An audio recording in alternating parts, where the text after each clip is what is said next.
I'm a 28-year-old guy, and I never imagined I would be typing this out at 2 o'clock in the morning. My hands are trembling. Not because I'm scared, but because I'm in shock. It's that feeling when the curtain is pulled back and you realize your entire life has been a performance. I've been with Rachel for 3 years. We met at a housewarming party. She spilled wine on me, we laughed it off, and the rest was history. She was charismatic, intelligent, and made you feel like the center of the universe. We moved in together quickly, and for the first year, things were idyllic.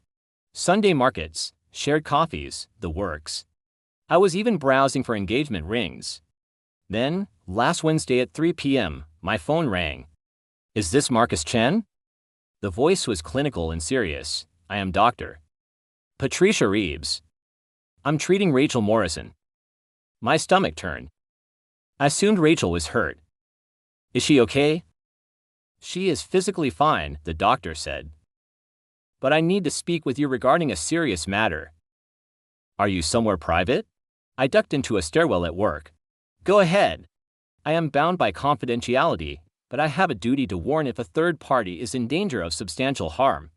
In our session today, Rachel explicitly stated that she plans to fabricate allegations against you if you attempt to end the relationship. She has been documenting evidence for months to frame you for domestic violence.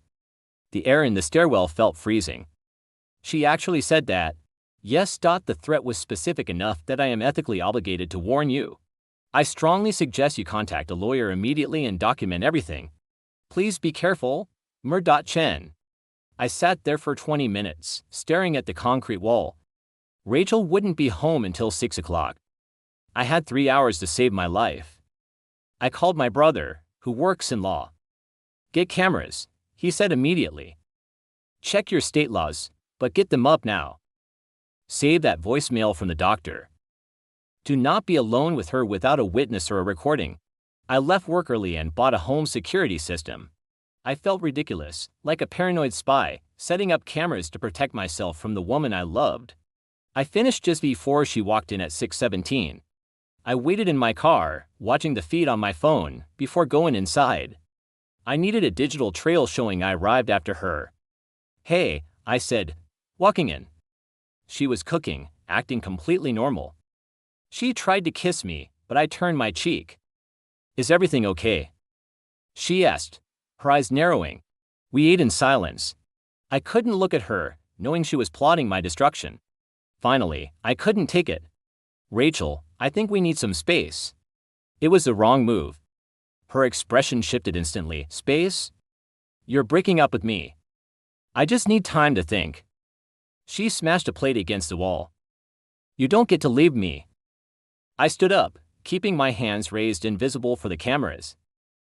Rachel, calm down. I'm leaving for the night. If you walk out that door, I'm calling the police and telling them you hit me, she said. Her voice was terrifyingly steady.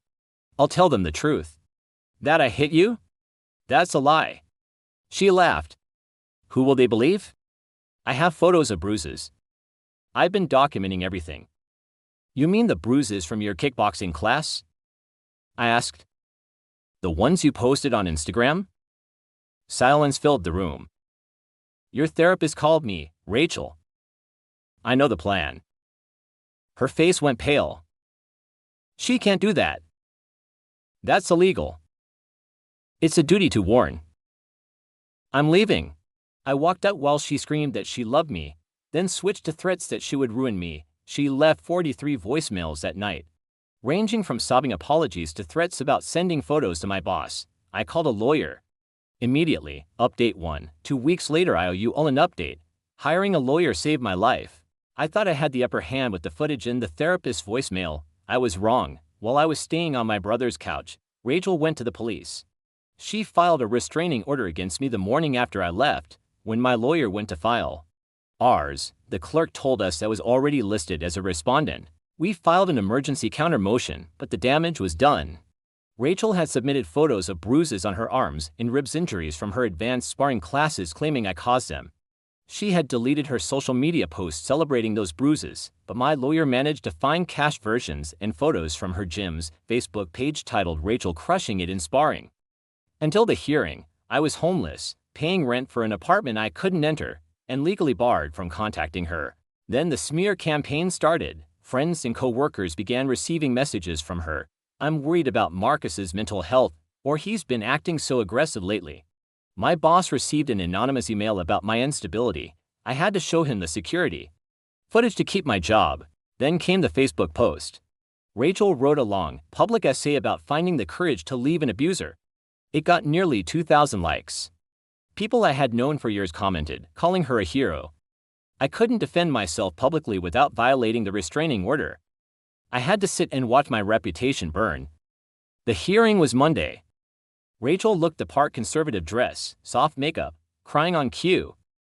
Her lawyer argued that my security footage was taken out of context. Then, my lawyer played the tape. Drive. Reeves' voice filled the courtroom. Rachel looked genuinely stunned. The judge listened to the therapist explain the specific threat to fabricate abuse. Then we showed the gym records and the timestamp photos of her abused bruises being celebrated as battle scars from kickboxing.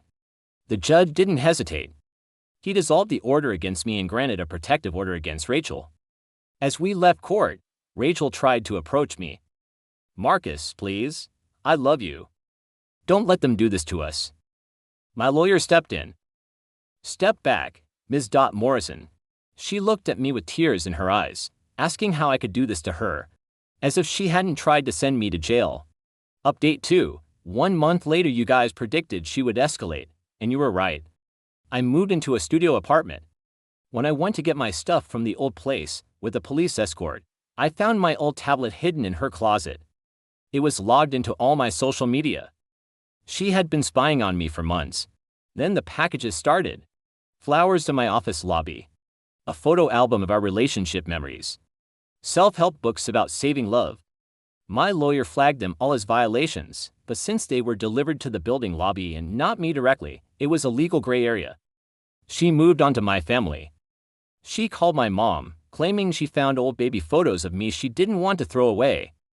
My mom, who is sharp as a tack, told her to mail them. Rachel claimed they were too fragile and needed to be dropped off. My mom refused. Rachel finally slipped up with my friend Derek. She called him, claiming she found my special edition blue controller and wanted to return it. Derek knew I've only ever owned a standard black controller. He recorded the call.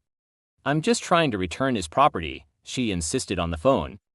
"He doesn't own that controller, Rachel. You're trying to use me to violate a restraining order." That recording went to the police. But the real bombshell came from the detectives. They started investigating her false report and found a pattern. A police report from 2019 in another city, same story, different guy. Another from 2021. She had done this at least twice before. One ex had to move states to escape the rumors. Rachel fired Dr. Reeves, but her new therapist eventually communicated through lawyers that Rachel had a history of borderline personality disorder. It explains the fear of abandonment and the splitting, where I went from perfect to evil in her eyes instantly. The DA decided to press charges, not just for my case, but for the pattern of false reporting. Rachel's lawyer offered a deal. She would publicly clear my name and pay my legal fees if I dropped the civil suit and supported a plea deal for therapy instead of jail. I thought about it. But then I thought about the guy who had to move states.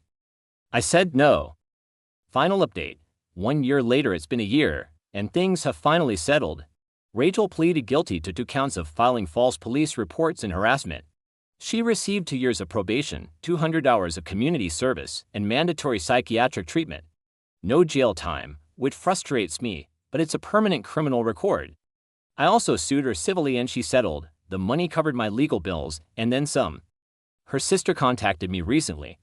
Rachel is in a serious dialectical behavior therapy (DBT) program and wanted to write me an apology letter. I declined. I don't need her apology to heal. I'm doing okay. I went to therapy to process the trust issues. I learned that "I'll die without you" isn't romantic, it's a hostage threat. I'm dating again. Her name is Amy. She's a teacher I met in a hiking group. I told her everything on the 3rd date. Instead of running, she told me about her own experience with a stalker in college. She understands why I still have cameras in my apartment. She respects my boundaries. We're taking it slow. I have a cat now named Pseudo. Life is boring in the best way possible. Update 4. The letter from the facility new information. I thought that was the end of it, but 3 days ago, I received a letter. It had no return address, but I recognized the handwriting immediately. It had been sent from the inpatient facility where Rachel is currently completing a court-mandated intensive program. My lawyer told me to throw it away, to treat it as another violation. But curiosity won out. I opened it with gloves on, just in case. It wasn't a threat. It wasn't a manipulative plea for us to get back together. It was different. Marcus, I am not writing this to ask for forgiveness. My therapist says asking for forgiveness is just another way of demanding something from you. I am writing to admit the narrative. I know I didn't just make a mistake. I utilized the legal system as a weapon because I couldn't handle the ego death of being left. I am realizing that my love was really just possession. It went on for 3 pages. She admitted to the lies about the bruises in specific detail. She admitted to gaslighting me about the space I needed. Here is the kicker. She included a notarized affidavit admitting that her accusations against her previous 2 exes were also fabrications. She wrote that she has mailed copies to them as well. I called the detective handling my case. This affidavit essentially clears the names of those 2 other guys legally. One of them, the guy who had to move towns, actually emailed me yesterday. He got his letter. He told me he wept for an hour. His parents finally believe him. I don't forgive Rachel. I don't think I ever will. But reading that letter, I didn't feel the spike of adrenaline or fear I used to. I just felt pity. She's finally facing herself in the mirror, and that punishment is probably worse than anything the court gave her. I burned the letter in the sink, but I kept the affidavit for the files. Amy and I are going camping this weekend. No cell service, no cameras, just trees. I think I'm finally ready to stop looking over my shoulder.